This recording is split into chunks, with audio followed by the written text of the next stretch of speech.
Hello FPL managers and welcome back for another video. My name's Jack and today we're going over the knee-jerk reaction for blank game week 32 where there are a couple of key big teams missing out this game week. If you guys are enjoying the FPL videos, drop a like and subscribe. It really does help out the channel and we are trying to hit 12,000 subscribers by the end of the season, so please help us reach that goal. Also have those notification bells turned on so you don't miss any future FPL uploads. And with that being said, let's jump into the video. So first up, let's have a look at the most transferred in and transferred out players this week and give you guys a recommendation as to whether or not I think these are good transfers in or good transfers out. Let's first of all start off with Ollie Watkins. For me, an absolutely must-have option in the forward line. Now 11 goals in his last 12 games for Aston Villa, coming off 16 points in game week 31 with 2 goals and an assist. He's been an absolutely scintillating form for Aston Villa and one of the main reasons why they're pushing for Champions League places right now. They are getting so far at the table and they've been absolutely excellent under Unai Emery. He's really brought out the best of Watkins, getting so many chances, and now he's just returning the favour with 11 goals in his last 12. For me, the Aston Villa man is a good option to target, especially if you're using a free hit as well. He does play in blank game week 32, which is a massive advantage, even if you're getting him on a free hit. Obviously, in on a transfer as well, still a very good move. His fixtures are decent for the rest of the year. There are a couple of trickier ones in there, but just based on his current form right now, you could pretty much play him against any team in the league.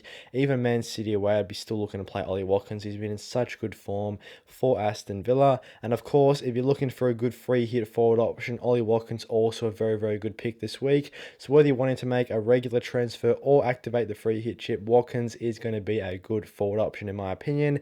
Eze as well, also in a similar boat to Watkins in the sense that he's going to be a really good blank game week 32 option.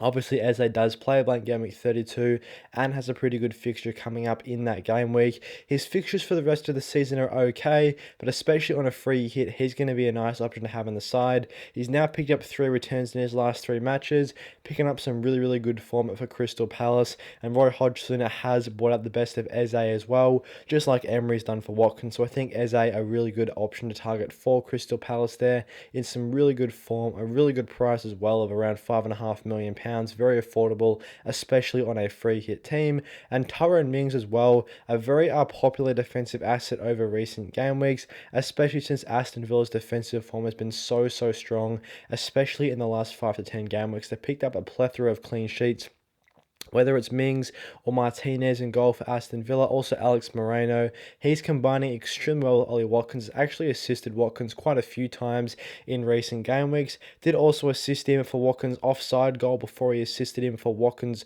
goal in his most recent match in game week 31. So Moreno, a player that's getting really far at the pitch, linking up well with Watkins, and Watkins is taking most of his chances right now. So I think Alex Moreno also a very good option. Mings there, of course, a nice option to have in the Aston Villa defense.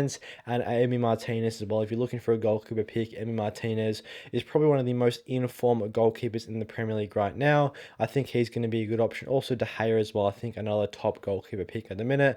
Let's have a look at the most transferred out players though. Marcus Rashford, Tony and Erling Haaland are the 3 most transferred out players here. Obviously these stats are skewed a bit as of course they are getting transferred out on free hits. I would assume Haaland especially is just a free hit transfer as Man City don't play in game week 32, but of course you do want to have Haaland in for game week 33 onwards. So especially with Haaland, make sure you're not actually transferring him out. Make sure you only look to get him out if you're using a free hit, as I don't think it's worthwhile using a transfer to get out Haaland in game week 32 when you're pretty much going to want him straight back in game week 33 or game week 34. It's just not a good usage of transfers, especially since you want to try and prioritize transfers to get in players that are not only playing a blank game week 32, but also try and target players with doubles coming up in game week 34 and other game weeks for the rest of the season as well. Marcus Rashford has got that injury. He could potentially be back for game week 33, so once again another good option on a free hit. Probably wouldn't use a transfer to get rid of Marcus Rashford now. If you were going to get rid of him, you probably would have got rid of him last week. Even getting rid of him last week, probably not the best move, as he's going to be back game week 33. Man, you have 2 doubles for the rest of the season as well, so you just are definitely booking in that transfer for Rashford if you've got him out, just to get him back in game week 34.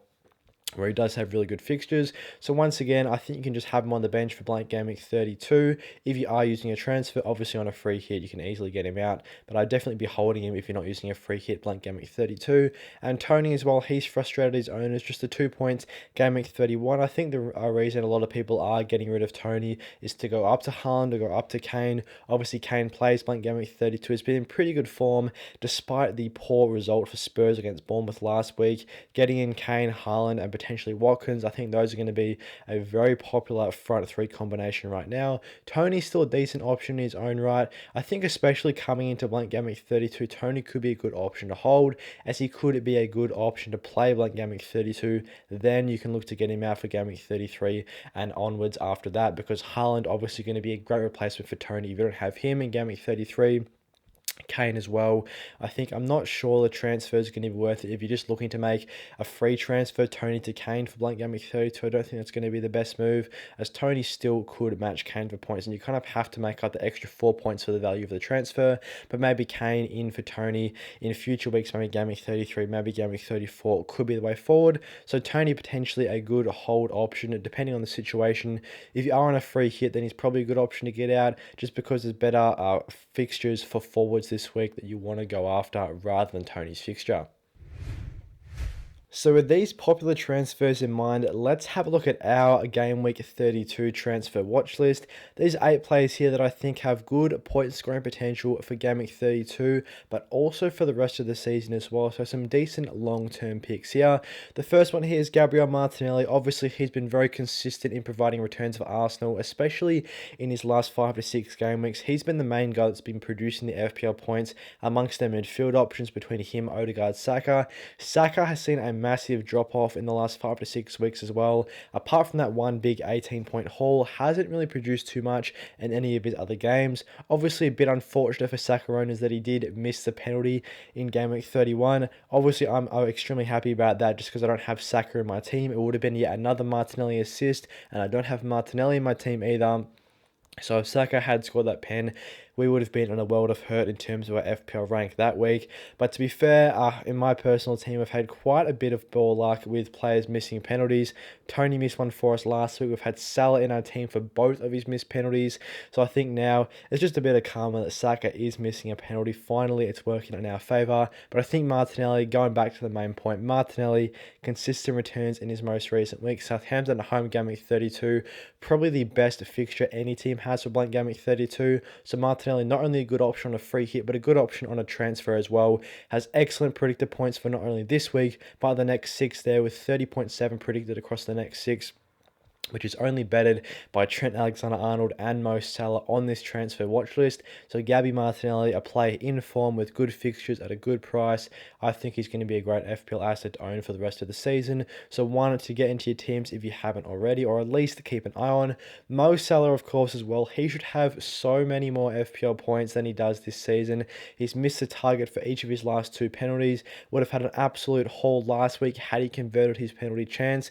Would have had probably 15 points. Could have even scored more goals in this game compared to the 5 FPL points that he did produce in this fixture. But Nottingham Forest at home game week 32, also one of the best fixtures for blank game week 32. 7.1 predicted points this week is one of the highest amongst all players for blank game week 32, and he does have the second highest predicted points in the next 6 fixtures of any player, only behind Erling Haaland.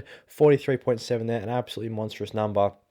So Mo Salah, probably my second favourite premium option in the game right now, only behind Erling Haaland. I honestly would not be surprised if Salah starts taking his chances that he could be the highest scoring FPL option for the rest of the season, even outscoring Erling Haaland. Ollie Watkins, well, of course, I've touched on him earlier on in the video. A lot of people are looking to get him into the sides. Around 58-59% of managers inside the top 1 million do currently own Ollie Watkins. So if you are part of the 40% that don't own him, I would seriously consider getting him in. Obviously, plays blank game week 32. Brentford away is an okay fixture. I think it's definitely still a fixture that I'd look to have Watkins in the team for. Decent predictor points this week of 4.1, but a pretty good predicted across the next 6 as well with 26.3. And just given the form he's in, I think it'd be a bit unwise not to consider Watkins for your teams. Eberechi Eze as well. He's mainly in here for a good free hit option at GameWeek 32. Everton at home, one of the better fixtures for blank GameWeek 32. He doesn't have a very high predicted across the next 6. I think that's due to a bit of uncertainty about starting minutes and formations and whatnot. But I think Eze's predicted points will continue to rise as his form continues to be consistent and he gets recognised as one of the best Crystal Palace attacking assets under Roy Hodgson. So I think Everton at home, of course, if you're using a free hit, Eze could be a massive differential for your teams, as his ownership is still very, very low. A great chance to increase your rank across or compared to competition, as especially if you're not on a free hit GameWeek 32, you're probably not going to have Eze in your side. So by bringing him into the team, it gives you a massive differential who's in good form with a really good fixture this week. Emi Martinez, I did touch on him earlier in the video as well. I think him, along with Mings, along with Moreno, 3 really good defensive options to look out for Aston Villa. Probably the most informed defense in the Premier League right now in the last 5 to 6 weeks. Definitely in the top 2, top 3 for me. Brentford away, not the worst fixture from a defensive perspective, but they do have better fixtures after Game Week 32 as well. He's got 24.6 predicted points, which is fairly strong for a goalkeeper. Emi Martinez also has a really good balance of save potential and clean sheet potential, so he is definitely one to look out for at 5 mil. Also De Gea as well, I just wanted to say he's also a really good goalkeeper option. Manchester United now 3 clean sheets in their last 4 games. De Gea's got a good balance of save potential and clean sheet potential as well. He's also, De Gea had really good form across his last 6 to 7 fixtures now, so I think he's also a good option. Ben White, also, if you're on a free hit, you don't want to go for triple Arsenal attack, maybe you want to jump on the Arsenal defense. Ben White not only has been recording clean sheets recently, but picking up quite an uncharacteristic amount of attacking returns. Got himself yet another assist Game Week 31, featured on bonus points as well, picking up 2 extra bonus points there. So despite conceding 2 goals, still walked away with 6 points in the Arsenal defense. He's now picked up a couple of goals and a couple of assists in his last 5 to 6 games for the Gunners. Plus, he gets clean sheets as well. He's now stringed together quite a few consecutive returns. I believe only blanking once in his last 7 to 8 weeks. He's been so consistent for Arsenal. At 4.9, a really good option in fullback. And what I've noticed is that he's getting quite far at the pitch in recent game weeks. His attacking positioning before recent weeks hasn't been too high, but he is creeping into the box, making good overlap runs for Bukayo Saka and putting in some good crosses into the box. Obviously, Southampton at home, a great fixture to target as well, especially on a free hit. Harry Kane as well, another good option to target in the forward line. He's probably my 3rd favourite premium behind Haaland, Salah. At the minute, Kane obviously blanking last week against Bournemouth at home, but plays blank Game Week 32, doesn't have any doubles for the rest of the season, but he still has a very high predicted points nonetheless with nearly 30. He is getting into very consistent positions, obviously a fairly consistent FPL point scorer across the year. One of his better goal scoring seasons as well since he's been at Tottenham, so Kane, don't overlook him as a 3rd premium asset, with obviously Salah, Haaland being 2 really popular options, I think, for the rest of the year, especially since Salah and Haaland are the 2 premiums with double game weeks compared to Kane. But I still think Kane could be a good single game week warrior for the rest of the year. And Trent Alexander-Arnold as well. It's going to be interesting to see how the Liverpool defense fares in the last round, the last match of Game Week 31. Hasn't been played at the time of recording. Trent, though, has picked himself up a couple of attacking returns in his last few weeks for Liverpool, and if Liverpool can increase their clean sheet tally, they have the fixtures to be able to do so. Nottingham Forest at home next week. They have a double game week coming up as well, where Trent could be a really good option to have on the side. He could be a massive differential for FPL teams in the rest of the year, with over 30 predicted points in the next 6, 32.3 to be exact. Also pretty good predicted for Game Week 32 as well of 5.5. So I think Trent Alexander-Arnold definitely an option worthwhile to consider in defense, especially if you do have money left over in the bank. I know a lot of managers do have a bit of money to play with in the bank right now, so maybe you could afford a move to upgrade a defender up to Trent. There hasn't been too many standout defences in terms of clean sheets recently. Obviously, Aston Villa have been one of them, but it's mainly become about targeting defenders with strong attacking potential, and Trent Alexander-Arnold definitely could be one of those players. Thanks for watching today's knee-jerk reaction. I hope you guys enjoyed this video. If you did, drop a like and subscribe. It really does help out the channel. Also, we are trying to hit 12,000 subscribers by the end of the year, so please try and help us reach that goal. As always, have notification bells turned on, as there's going to be plenty more FPL videos to help you guys navigate blank game week 32, plus target massive double game weeks coming up. And with that being said, I'll see you guys in the next one.